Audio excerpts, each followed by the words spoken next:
Rudy Gobert est devenu le Français le mieux payé de tous les temps parmi les athlètes. Et du coup, on parle de son contrat sur les réseaux sociaux. C'est normal, quand on voit un gros chiffre, forcément, il faut en discuter. Et c'est ce qu'on va faire aujourd'hui. C'est une vidéo que j'ai pas scriptée. J'ai vu un petit peu de réaction. J'ai envie de donner mon avis. J'ai envie de vous dire la réalité, à mes yeux, de ce contrat de Rudy Gobert. J'espère que vous êtes prêts. Pensez à mettre un pouce bleu et on est parti. Et aussi, s'il te plaît, pense à t'abonner sur Twitch. On va relancer Hoopstalk. On va faire ça une fois par semaine. J'ai pas encore trouvé quand le faire Hoopstalk. Dites-moi dans les commentaires quand est-ce que vous voulez avoir une émission NBA en live chaque semaine sur Twitch. Dites-moi ça.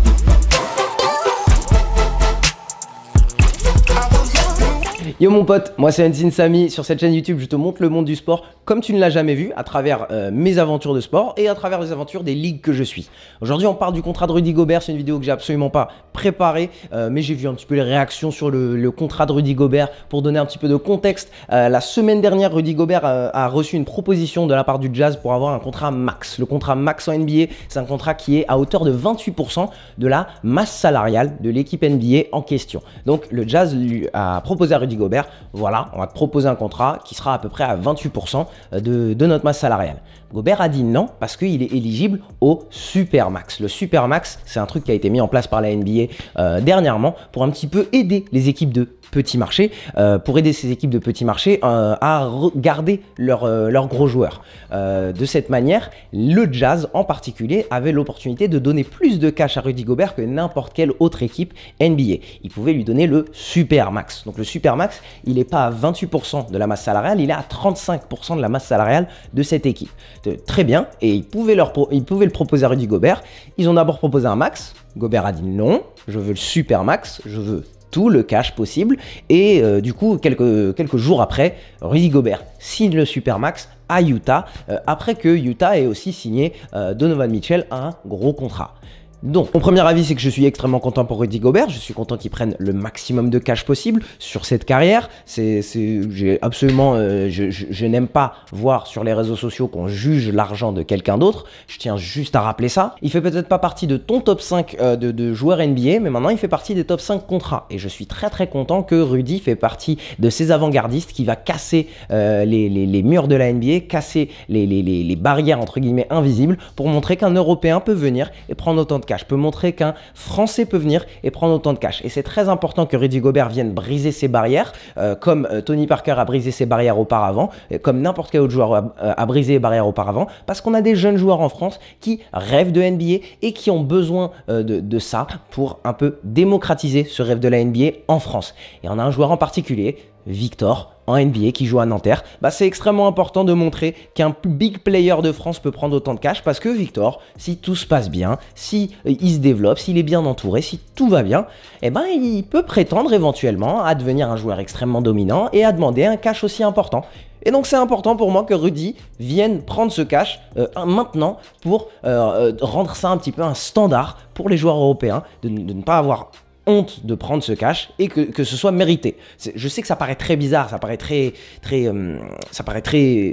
bête de dire ah c'est important qu'il y ait quelqu'un qui fasse ça, qu'un Français fasse ça, mais c'est important. Il faut qu'il y ait des marques comme ça. Voilà, c'est le Français le mieux payé de l'histoire et c'est le Français le mieux payé de l'histoire en attendant qu'un autre Français soit le mieux payé de l'histoire. Qu'on continue ça, qu'on pousse ça. Alors on continue là-dessus. Maintenant au sujet des athlètes qui prennent le maximum de cash. C'est un choix de carrière d'être athlète. Vous savez que être athlète c'est très dur. Très souvent ça ne réussit pas. Très souvent ça peut finir en blessure. Il y a trop d'incertitudes quand tu es athlète. Et souvent la post-carrière d'un athlète, après la NBA, après la NFL, après n'importe quelle ligue auquel un athlète a participé, en général les athlètes sont pas très bien préparés à la post-carrière, à ce qu'ils vont faire après. Alors quand tu sais qu'en NBA, la carrière moyenne elle est de 4 saisons, si jamais tu réussis à battre cette moyenne, à prendre plus de temps en NBA, à prendre un contrat de plus que la moyenne en NBA, alors ouais, je te le souhaite de prendre autant de cash que possible. N'importe quel employé sur un autre marché aurait pris plus de cash et aurait quitté pour une autre entreprise. Et ça peut s'appliquer au mec qui touche le SMIC, qui va aller prendre 200 € dans l'entreprise d'en face. Alors oui, dans son cas-là, la différence, elle est vitale, ça peut vraiment l'aider dans sa vie, mais ça s'applique aussi aux grands cadres leurs grands dirigeants qui se font débaucher par une autre grande boîte qui leur propose un petit jump de 20% de salaire. C'est normal, dans n'importe quel autre marché, on ne blâme pas le joueur. Là, on blâme le joueur parce qu'il prend du cash qu'il n'y a pas en plus pour le reste de l'équipe. C'est à cause de la masse salariale. La masse salariale, c'est un nombre fini. En NBA, voilà, il y a un nombre fini d'argent que tu peux donner à tes joueurs. Et donc moi, en tant que businessman, je vois Rudy Gobert prendre autant de cash et j'ai aucun problème. Vas-y, serre-toi, prends le cash. Et oui, le Jazz, ça va vous limiter sur la quantité de joueurs, sur la qualité de joueurs que vous allez pouvoir signer dans le futur parce que vous avez deux grosses têtes, Donovan Mitchell et Rudy Gobert, qui prennent plus d'argent que ce qu'ils devraient prendre par rapport à leur place en NBA. Ça, c'est ce que disent les fans. Je comprends, j'entends, mais là, c'est peut-être pas un problème de Rudy Gobert, c'est pas un problème du Jazz, c'est peut-être un problème de la NBA, c'est peut-être un problème du modèle de la ligue. Et donc là, c'est pour ça que je vous dis que la vidéo a été absolument pas scriptée. Je me dirige vers ça, c'était une pensée que j'avais hier soir. C'est peut-être simplement la ligue qui est pas encore parfaitement rodée pour vous proposer un produit, pour vous proposer du basketball absolument égal, absolument compétitif de tous les côtés. Mais est-ce que ce serait pas juste la faute du basketball en fait? Je vous explique. Première étape, je me dis, ok, c'est un problème de la ligue, c'est un problème c'est un problème du format des contrats. Le Supermax, ça marche pas en fait. Le Supermax, ça marche quand tu as un joueur qui est top 3 dans la ligue. C'est le Supermax, ça marche quand tu as un joueur qui est top 3, quand tu as un joueur qui est absolument dominant, pour un Giannis Antetokounmpo, ça marche pour garder un talent générationnel qui peut à lui-même être un numéro 1 qui te porte vers un titre NBA. Rudy Gobert, je l'adore, mais c'est pas un numéro 1 qui te tire vers un titre NBA. Le problème, c'est que si tu payes un Supermax à un talent qui n'est pas un numéro 1 pour te tirer vers un titre NBA, eh ben, tu te mets déjà dans un compromis et c'est très très dur de gagner un titre NBA en payant plus pour un talent qui est un numéro 2. Et donc, on continue. Le problème pour les petits marchés, pour ces équipes qui ont l'opportunité d'utiliser ce Supermax, c'est qu'ils se retrouvent à utiliser ce Supermax sur des joueurs qui ne sont pas des joueurs top 1, top 3, top 5 en NBA. Le problème des joueurs qui partaient vers des gros marchés, qui partaient vers d'autres équipes et qui a été entre guillemets résolu par le Supermax, en fait c'était un problème de cul-de-sac et la NBA a proposé un deuxième cul-de-sac, c'est donner plus d'argent et que le joueur reste. Mais ça va pas t'apporter, ça va pas t'amener plus près d'un titre NBA. Et en fait, on se retrouve avec une différence de talent tout en haut de la NBA. Là, je vous parle de vraiment tout en haut de la NBA. Parmi les joueurs qui prennent le plus de cash, on se retrouve avec une très grosse différence de talent. Par exemple, Kevin Durant, s'il n'était pas blessé, LeBron James. Moi, j'ai envie de mettre Anthony Davis dans ce groupe. Je vous parle des monstres qui vont pouvoir porter une équipe NBA. Eux, ils méritent leur Supermax, ils méritent tout leur cash, ils méritent absolument tout. Je mets même pas Giannis Antetokounmpo là-dedans, je mets d'abord Kawhi Leonard là-dedans parce qu'il l'a prouvé. Je vous parle des super monstres. Ces super monstres, ils méritent leur cash. Le problème, c'est qu'après, tu as une dizaine de gars juste en dessous qui sont pas à ce niveau. C'est pas, ils sont excellents. Ils font partie du top 0,00001% des joueurs de basket dans le monde, mais ils font pas partie de ces 3 monstres, ces 4 monstres. Mais du coup, ils prennent le même cash que ces gars. Ils prennent le même cash que ces gars parce qu'il y a ce Supermax. Et donc, une équipe dans petit marché, une équipe qui a moins d'impact médiatique, qui a moins d'attrait pour les free agents, eh ben, ils se retrouvent obligés de re-signer ces talents s'ils font partie du top 4 à 10, du top 5 à 15, de tous ces joueurs excellents mais pas des monstres, eh ben, ils se retrouvent à prendre ces énormes contrats. Parce qu'ils le peuvent, et parce que c'est un bon choix pour eux, parce qu'ils peuvent se blesser tous les jours et perdre absolument toute leur carrière. Et donc c'est pour ça que je remonte encore une fois, encore plus loin que la ligue, c'est un problème du basket, c'est simplement ça le sport. Quand tu as un sport à simplement 5 joueurs sur le terrain, et ces 5 joueurs, ils jouent l'attaque et ils jouent la défense, bah c'est pas, je suis désolé, c'est pas le sport le plus collectif du monde. Quand un sport est autant impacté par ces 3 ou 4 monstres, bah ouais, c'est pas le sport le plus collectif du monde. Et c'est là où je reviens à ma vidéo, la NFL versus la NBA, pourquoi je préfère la NFL.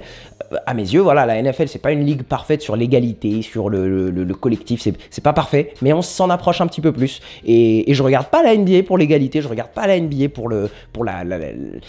j'allais dire la compétition, mais si, je regarde pour la compétition. Je regarde pas la NBA en tout cas pour avoir un produit parfait. Ça, c'est jamais parfait. Mais à la place de Utah, t'as pas le choix. T'es obligé de payer Rudy Gobert autant parce que sinon Rudy Gobert part. Mais le problème que si Rudy Gobert part, c'est que tu te retrouves au fond du classement à l'ouest. Si Rudy Gobert part, tu te retrouves avec un Donovan Mitchell et des équipes qui ont une seule star jeune qui mène la team. Bah, tu te retrouves comme les Phoenix Suns avec Devin Booker, tu te retrouves comme Trae Young à Atlanta, tu te retrouves avec une équipe vraiment moins bonne qui est simplement en train de se battre chaque année pour être dans la 8e place à l'ouest. Donc tu es obligé, tu surpayes, mais c'est parce que voilà, t'es pas tombé sur une équipe, sur un joueur qui est top 3 en NBA. Donc voilà, le Supermax pour moi c'est un échec, mais c'est pas parce que la ligue a déconné, c'est simplement le basket. Les Bucks se retrouvent à payer Giannis Antetokounmpo un énorme cash, lui il le mérite, il a peut-être ce talent, il a peut-être cette capacité à être un monstre, à tirer une équipe vers le titre NBA, mais pour tous les joueurs qui sont en dessous, éligibles au Supermax, eh ben ils sont la raison de l'existence médiatique de ces équipes. Le Jazz, je suis désolé les gars, mais depuis avant Donovan Mitchell, avant Rudy Gobert, le Jazz, c'était une équipe compétitive, mais elle était inexistante médiatiquement en NBA. Et je sais que je vais me faire taper dessus parce que c'est comme ça. Dès qu'on dit des choses un petit peu dures sur une équipe NBA, je vais avoir du pushback, c'est normal. Mais cette équipe, si Rudy Gobert part, elle finit quoi à l'Ouest? Elle finit 9e, elle finit 10e parce qu'ils n'ont pas un Defensive Player of the Year. Il est hyper important, Rudy Gobert. Il n'est pas assez bon pour tirer un titre NBA, mais il est hyper important pour aller en playoff, être compétitif.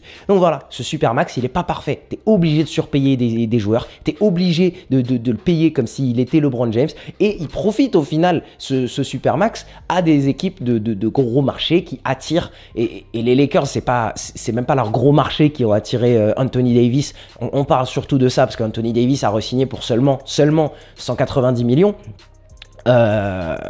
C'est LeBron James qui attire Anthony Davis, c'est pas les Lakers.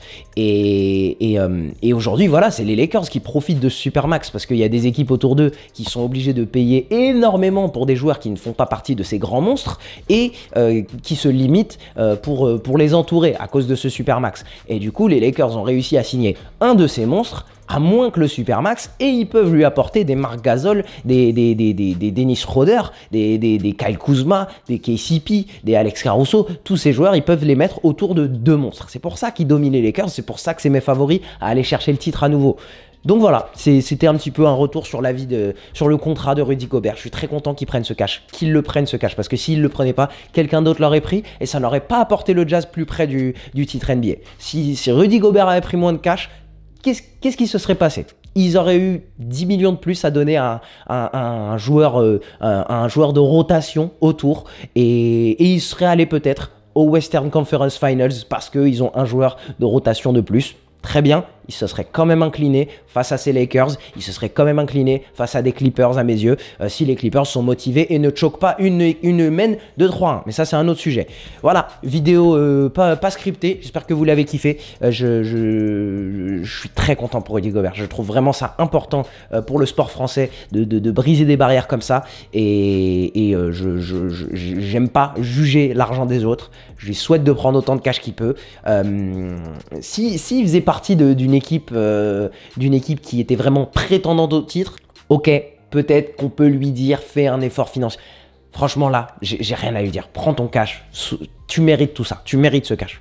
Voilà, écrivez-moi dans les commentaires ce que vous en pensez. Peut-être que vous me trouvez un petit peu trop positif à propos de tout ça.